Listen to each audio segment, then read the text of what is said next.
Good afternoon. Good afternoon. I am Liz Powell, the founder and head of G2G Consulting. And today we are talking about the Shauna M. Sorrells grant program, as well as other tips for obtaining government funding. So we hope that today will be really helpful for you. If you've applied for the program before, or you're just looking into it to apply this year in the fall, or you're just a fan. Anyway, any which way, we are happy to have you on. We are recording it and we'll send it out to anyone who registered. So you will have that as well. So my job is to sort of kick things off. I think we can go to the next slide to show you what we're going to cover today. Very excited. We've got our grand prize winner from last year joining us today to share her insights on what she did in the application process and to help you as you look to apply next year. And then we'll close out with some tips from our expert in government funding, Becky Watts, and then we'll take your questions. So hopefully this is all helpful. Next slide, please. So first, a little bit about G2G in case you're not familiar with us. I started it in 2007, long time ago now. We've raised $528 million in government funding. So that's really a specialty of ours. So that's why we want to give those tips out. We love helping nonprofits. We're located in several places in Ohio, DC, Virginia. We are very focused on making a difference. In fact, all our clients are change makers, whether they are entrepreneurs, many in health innovation to help patients, and many nonprofits spanning from education, youth at risk programs, STEM education, all kinds of things. We're all very focused on making a difference. And we're bipartisan. We do state and federal, local, all kinds of different levels of government. So that's just a little bit about us in case you're wondering who the heck is G2G. And also G2G stands for Government to Growth. I should say that. So we're all about helping organizations grow by working more effectively with government. Next slide, please. Shauna M. Sorrells was an amazing leader for the nation. She actually worked at HUD, managing their public housing programs for the nation. She was a national speaker, a leader, traveled all over. More recently, she worked for the Housing Opportunities Commission in Montgomery County. She understood just how important housing is, safe, quality housing is, but she also saw how interconnected it is to education, health, workforce, being able to get a job, like all kinds of things. And so she was on boards. She was very active in a lot of different ways. And then she just was an amazing human being, amazing mom and friend, just an amazing person. And she suddenly passed away in her mid-40s. And it was such a shock for us. We wanted to create this program to honor her and to keep her work alive, to keep it going. So hopefully these pictures capture a little bit of our wonderful Shauna. And her son, Isaiah Dadsey, who I think is in class because I don't see him on the line. He and I launched this program back in 2020 to honor her. And Isaiah is my son as well as her son. And we hope that this program helps to motivate people to get organized in running their small nonprofits and building strong support, which is why we have that online voting program we're going to talk about. So hopefully this is something that inspires and helps other people. So with that, I could go on and on about Shauna, but I will stop with that. So next slide. So the program was launched in 2020, as I said. The main goal is to make a difference. We want to help nonprofits in obtaining funding. So obviously through the program, we do this grant. We give money not just to the grand prize winner, but to the finalists and then the semi-finalists. But we also try to encourage giving to each other, helping each other. Sometimes, these small donations can make a big difference with the nonprofits. So that's a real priority of ours. And throughout that Opening Doors to Giving program where we announce the winner, we post the websites where you can make donations to all of the organizations. So we're really trying to promote smaller nonprofits, elevating their profile, helping them access funding. That's super important. And so this gives you the organization of the schedule. And so in January, we always do the webinar to explain how the program works, give tips. And then in September, we open the application process. We'll start talking about it probably late August, early September. We'll then open the application process, usually mid-September, close it in October. And then we, as a committee, finalize the 3 finalists, and then we leave it to the community. And it's an online voting. It's 100% online voting at that point to get the winner. And so it's really important that folks understand that. And why do we do that? Because we are excited about all of the organizations. We think all of them should win. So we're happy whoever wins. And by getting your community to vote for you, it forces you to really build your community and to get your supporters to back you and to go online and take an action for you. And so we think that can be really helpful to a nonprofit in building up your support as an organization and your capacity. So hopefully it's a win-win to do that exercise, but it's really important people understand that going in, that online voting is really key in that final step if you make it to the finalists. So then in November, we have the online event. We call it Opening Doors to Giving because that's what we hope we're doing. And people do lots more giving after participating in the program. Next slide, please. So just to quote our wonderful Shauna, she said these wonderful words: make a difference in your community. This life is all there is. Make the most of it. Give, get, be. Give more than you get what you need, and be happy. That is classic Shauna. Next slide, please. The goals of the program, the top priority is helping smaller nonprofits. I want to emphasize that because there's some wonderful bigger nonprofits, but this program is really trying to help the underdogs, the smaller ones. And the way it works is we prioritize programs and services for women and children, especially people of color. I talked about the online voting process to build that support. We're honoring her legacy. We want to make a difference in the communities most in need. That's a huge priority for the program. We're also trying to facilitate more giving, as I mentioned, and just bring together this network of smaller nonprofits. Next slide, please. Okay, and so now I want to quickly just honor last year's grant winners. So next slide, please. So the special recognition category is just a way to elevate some organizations. Unfortunately, there is no funding, but at least gets the name elevated. And so these are 2 organizations that got special recognition last year. Next slide, please. And then these were the semi-finalists, so each got 500. And you can see these range in the types of services that they provide. So that you see while Shauna definitely was a leader in housing, we are open to anything that's making a difference, from education to empowerment, all kinds of programs. So next slide, please. And the finalists were GiSTEM, Motherful, and the Chase Lloyd House. So 3 great organizations doing great things. And the 2 finalists got $1,000 each. So hopefully that's helpful. And then the grand prize winner was GiSTEM. And as we said, so all 3 were finalists, all equal going in. And then the winner is determined 100% by online voting. And so GiSTEM was able to mobilize and get the most votes. So we wanted to invite the founder and leader of GiSTEM to share her tips for what she did in her application and the online voting process. And so without further ado, I'd love to introduce Latoya Mayfield, who is the president of GiSTEM and did a fabulous job in her application this year.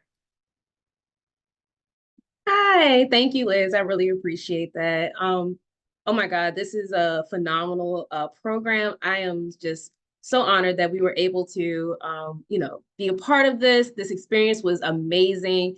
Some tips that I have, well, first of all, just approaching the application, I will say the thing that we thought about was, one of the things that I know we thought about was, first of all, I connected with Shauna just being an African-American woman, and seeing someone that looked like me, skin tone like mine, and natural hair. So that was already like oh, we have to do this. And just seeing all the amazing things that she has done, really inspired me to make sure that we applied for this grant. But in the application itself, one of the things I want to just make sure that I point out was that one of the things that they really asked about was explain the problem that you're solving.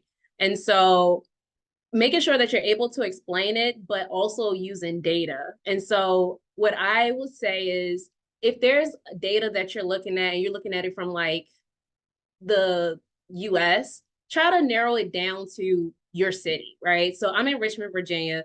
So I gave some statistics around students here in Richmond because those are the scholars that we are servicing here in Richmond, Virginia. And so I think that make a huge difference because they can see exactly in your area exactly who you are serving and can kind of relate what you're trying to do. So the program that we are using the $10,000 towards is our GiSTEM pack called Thinking Big with Big Data. GiSTEM, our organization overall, we're a solution to try to build an equitable future workforce, really helping kids build technical skills now so that they have success in the STEM careers in the future. And so what this program does, it really gives them the hands-on opportunity with tech specifically, because it's called Thinking Big with Big Data. We're really focusing on how to utilize different, emerging technologies, having them have access to different companies that are in the area local, but even, large companies that are all over the US and getting them in front of these people and have experience now. And so we really kind of spoke from that standpoint when we were talking about really filling out our application. Another tip that I would say about the application is one of the things that was on there was anything else you would like us to know. Utilize that. What we did was we started our Thinking Big program last year. That was our first launch. And what we made sure we did was got footage of the whole program as well as testimonials from our sponsors. So our title sponsor was Microsoft, and they came on and they explained how they felt about the program and the success of it. And what we did, we just added a link at the bottom in that area, just saying, hey, this is our title sponsor from the event. Please check this out. And that made, I'm sure, a world of difference because they were able to hear from people that participated in the event and just saying how grateful they were of us having this event and that, seeing students being able to learn and experience new experiences was a great thing. Another thing, and I'm sorry, because I'm looking at my phone because I wrote down a few tips because I wanted to make sure that I stated them all. Oh, when we get to the point where you're a finalist and you're now, getting ready to find all the people to help vote for you, utilize all social media platforms, utilize your distribution list, email, text message. But one of the things that I know that we did that was interesting is that we really did go door to door, not door to door, but we went to like coffee shops. Like I have a favorite coffee shop that I go to just about every other day, right? And I asked them, hey, can I put a flyer up? We have this, we're participating in this program to win $10,000. I just want to post it. If anybody, sees it, that would be great if they, vote for us. They're like, yeah, sure. I found out about 2 or 3 people that went to that coffee shop said, oh, we found you guys through the coffee shop. And it's like, what are the chances people really look at it? And I don't always look at the bulletin when I'm at places, but people were looking and they voted and they were able to contact us and say, yeah, we found you guys on the bulletin. So go to the different coffee shops, talk to people. This really showed us how large our community, really is. From this, we've had at least like probably between 20 to 30 people that requested to volunteer. So they actually have already signed up on our page as volunteers for the 2024 year. We actually got, people that gave to us, donated to us through, Giving Tuesday and things of that nature. So I would say, please enjoy this experience. It was a great experience. And it really showed us, that we need to get out there and talk to more people. Even though we felt like we were talking to people, this made us do it. And so now we see how much more we could do. And it's just amazing now hearing people say, yeah, we know you. We voted for you in you had a program or something that you were involved. Yeah, we know you. And I'm like, wow, like this is amazing. So those are my few tips. I hope it was helpful. Oh, and another thing, if you have time, please go back and look at the prior years. So you're a part of this one. You're looking at hearing what I'm saying, but there was one a winner last year. See what she says the year before, and that should really help you with filling out your application. So, thanks. Awesome. I just want to say that those are great tips. I put some comments in the chat box for people that this is the first time I've heard that piece of advice about the coffee shop bulletin idea. I love that. And that how you were surprised at this community that was out there. So Yes. love that. Thank you. It was awesome. Yeah. Thank you for making us do this. I really appreciate it. Oh my gosh, yes. Love it, love it, love it. And listening to past winners, that was also good advice too. So in any case, thank you so much, Latoya. That was great. I saw a hand go up, so I think people are starting to have questions and to post them. That's wonderful. I think Becky is up next to give some quick tips on ways to get government funding, and then we'll take all those questions. So thank you so much. Thank you, Liz. Hi, I am Becky Watts. I am Vice President at G2G Consulting with Liz. I've worked with Liz for over 15 years. I am formerly a U.S. Senate Capitol Hill staffer, where I worked for a senator who at the time was directing a lot of funding to nonprofits and local government organizations through the federal appropriations process. So I became very familiar with the federal funding streams, and now I work in one of our state offices where I do a lot in the state budget as well. So I am here to talk a little bit not only about pursuing Shauna M. Sorrell grant tips for a successful application, but also broadening that thinking to government grants and government funding channels, such as the federal earmark appropriations process as well. So I loved Latoya's overview. I feel like you really covered so much already that is on this slide, Latoya, so thank you for that. Tips for pursuing the SMS grants. The last thing she said actually was looking at these webinars from past years. That's really encouraging to us to hear that you took the time to do that. We appreciate it. That absolutely made for what turned out to be a very strong application on your part. So studying the grant's purpose and background, that can be said for not only this grant, but certainly government grants as well. Clear, succinct explanations of your organization and how you believe you're a fit for this, why you are compelled to submit an application, how does your mission align with the Shauna M. Sorrells grant. Liz earlier talked about how the purpose of this grant is for smaller nonprofits, is for those who are working with women and children, especially women and children of color, communities most in need. So knowing all that up front and weaving that into your narrative, providing information on how the funds would be used, that is really helpful to us. The general boilerplate language, as our committee looks at these applications, sometimes it's very evident when someone has just sort of cut and pasted from another grant versus why you are a fit here. Following the instructions, of course, meeting the deadlines, using metrics. Latoya mentioned that. Data, how you're going to use the funding. The next bullet, how the impact of the funds, the data that shows why you believe this would be an effective use of that funding. And again, I already mentioned the addressing women, African-American, Latina, or underserved communities. And then finally, going the extra mile, the tailored responses versus boilerplate. Latoya also mentioned that, the section on anything else you would like us to know, including, those testimonials that she mentioned, links to footage of the program, things like that. Very, very impactful for us as we're going through the many applications we receive. Next slide, please.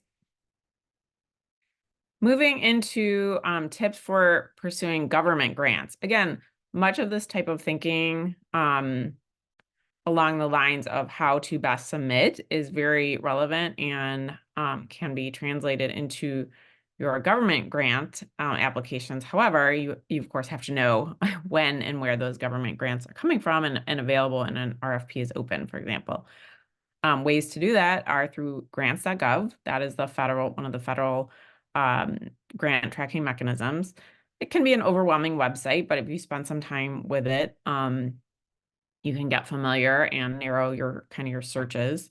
Individual federal agency websites and newsletters and listservs, you can sign up for those through most of those websites. Most federal government agencies have funding links on their websites, and can look through and scroll through what you think might be an appropriate an agency that would align with your mission and your organization.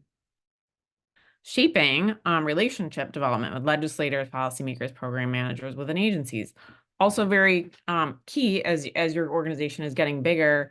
Make sure you know your local your local policymakers, whether that's at the local level of government, state legislators, and of course members of Congress.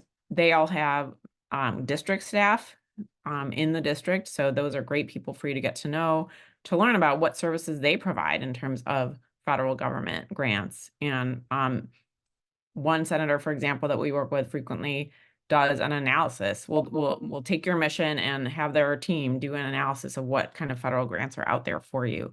So they can be a wonderful resource, but it starts with building relationships with them, inviting them out to tour your site if you have a facility, and inviting them to your events, getting to know them. And then finally, applying. Of course, a key part of this, letters of intent are often a part of federal grants, making sure you know the deadlines. And then as you build legislative support from your members of Congress, you can ask them to submit a letter of support to a federal agency on your behalf, and that can strengthen an application significantly. Next slide, please. This tips for pursuing government grants, CPF/CDS project. So CPF stands for Community Project Funding, and CDS stands for Congressionally Directed Spending.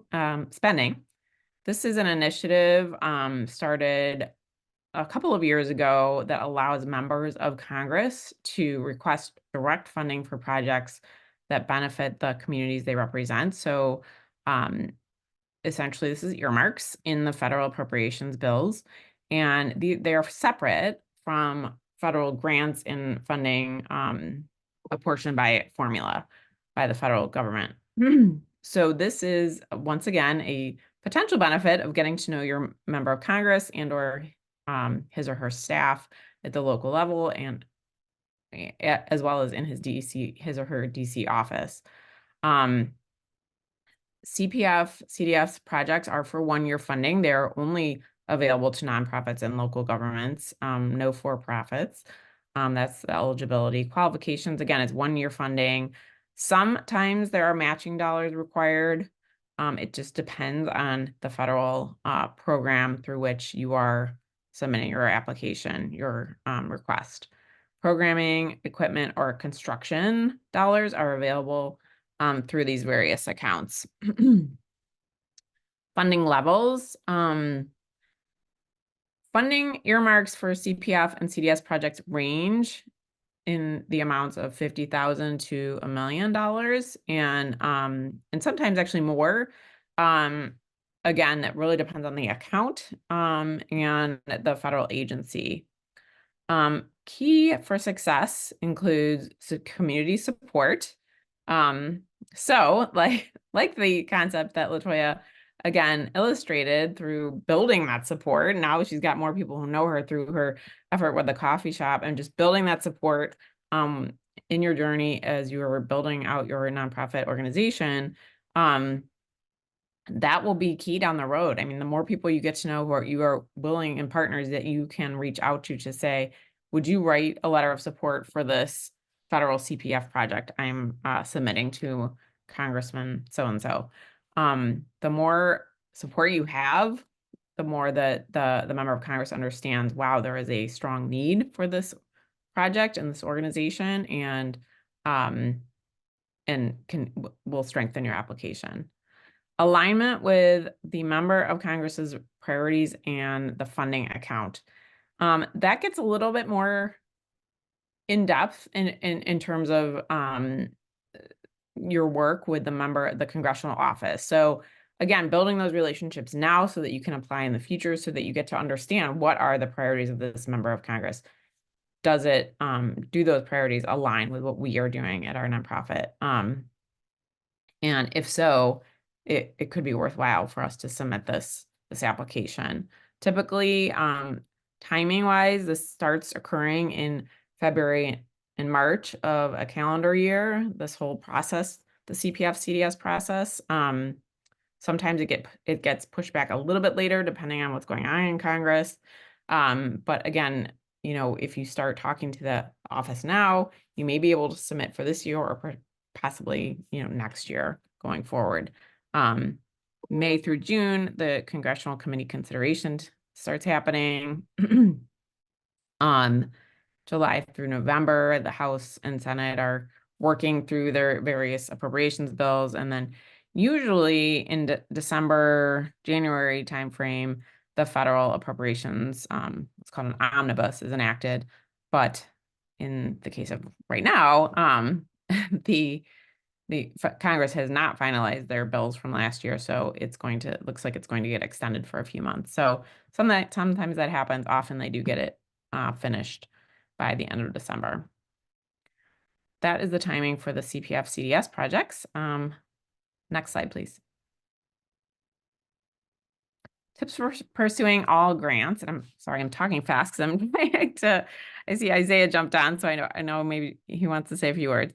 For all grants, again, knowing your funding needs is key and really the number one thing you need to assess prior to going into applying for grants.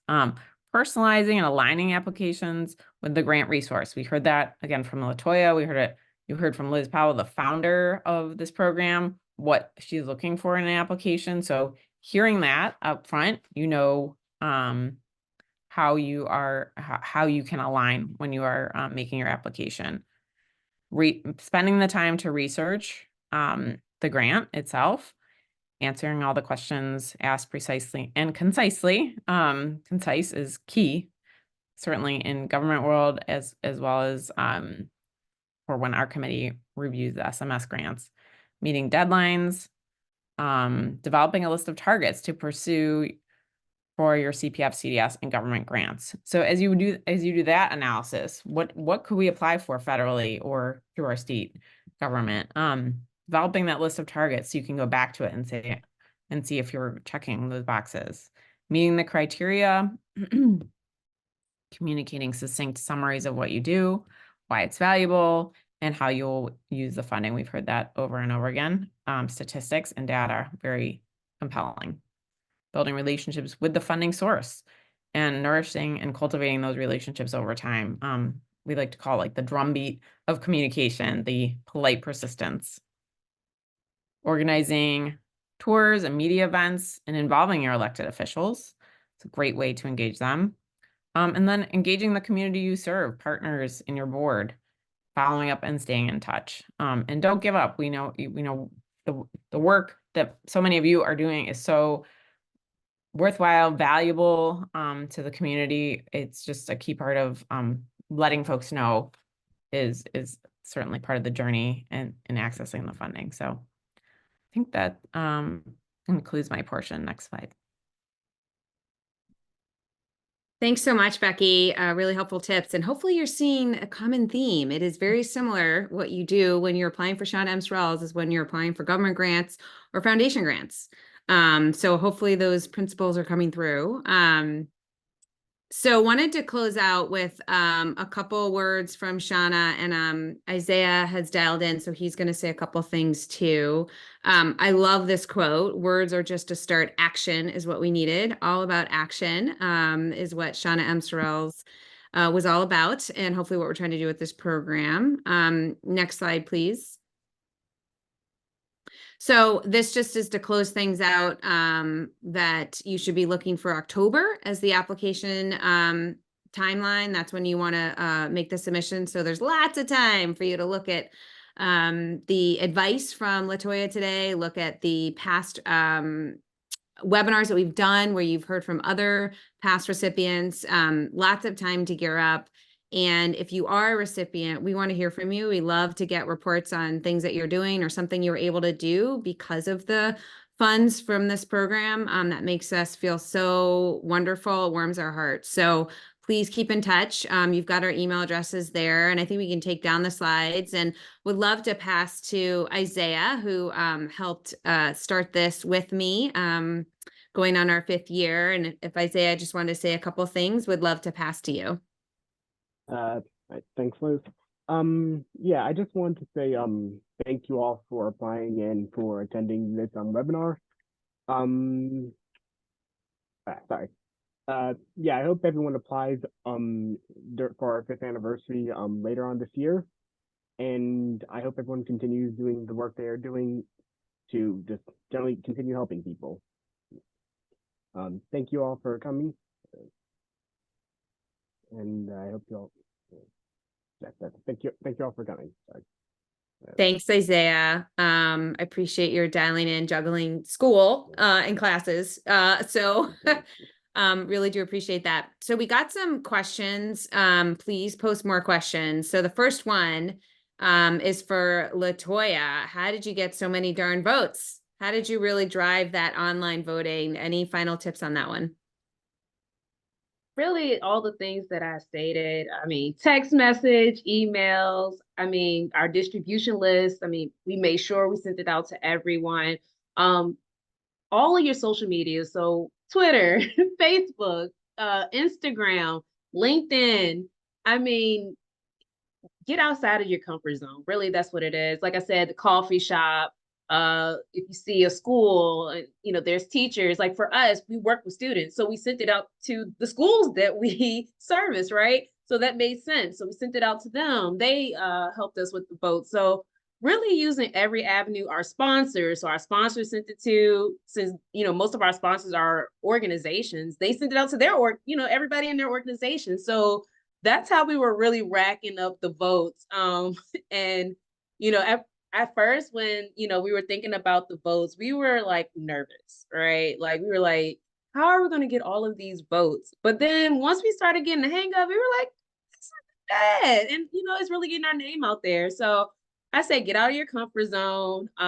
Send it to everyone. If there's a volunteer that you have, they have family, they have friends, they have associates, let them send it to them. If whoever you're servicing, if it's kids, right? They have parents, they have schools, they have teachers, they have all these things. Let that also be a part of your network. So that's my advice. Love it. That's great advice. And it's also, I think, a lot of repeat. Don't just hit them up once. Yeah. Over and over. Yeah. All right. Awesome. Does G2G work with small nonprofits helping to secure funding? Motherful really need support with this. I'm sure many do. So I'll pass to Becky on how we work with nonprofits.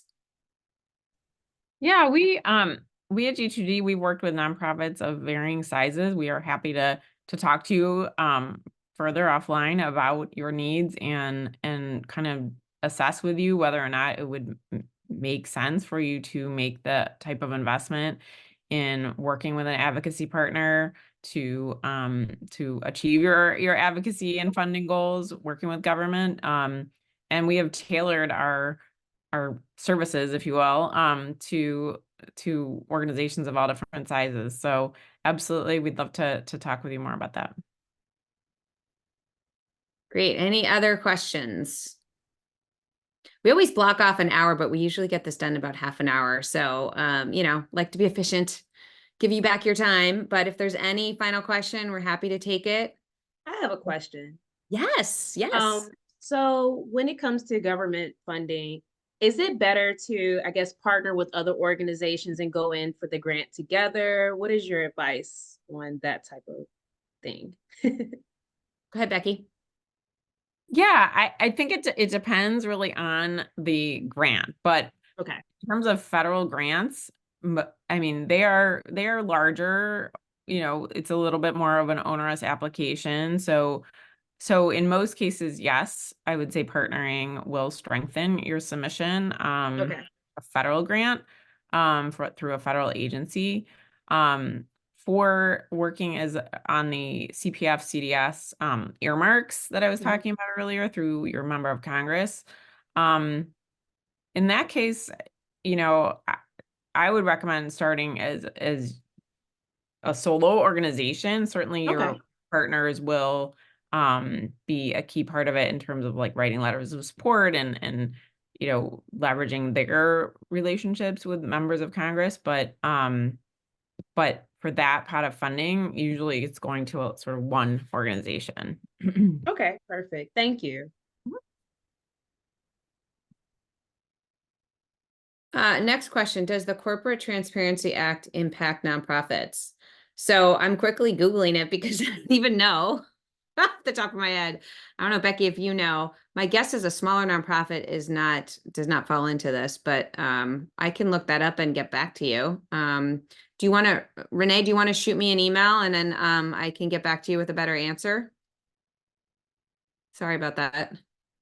Yeah, I don't know. I'm not sure either the details of that. I do know, I mean, the current process for the congressional earmark process that I was talking about was developed in a way to really heighten that transparency and